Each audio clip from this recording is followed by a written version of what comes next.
An asteroid the size of a football pitch could collide with Earth in just 7 years, sparking a race against time. Spotted on Christmas Day by a telescope in Chile, this rocky object has a 1.2% chance of hitting our planet. This probability, though seemingly slim, is the highest ever recorded by the European Space Agency, placing it at the top of the asteroid risk list. Codenamed 2024 YR4, the asteroid is currently moving away from Earth at 38,000 miles per hour but could collide with us on December 22, 2032. The Torino Impact Hazard Scale has graded this threat at level 3, the highest for any asteroid currently being monitored.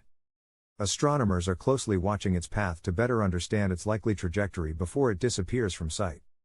The International Asteroid Warning Network and the Space Mission Planning Advisory Group are already activated, working on potential steps to take.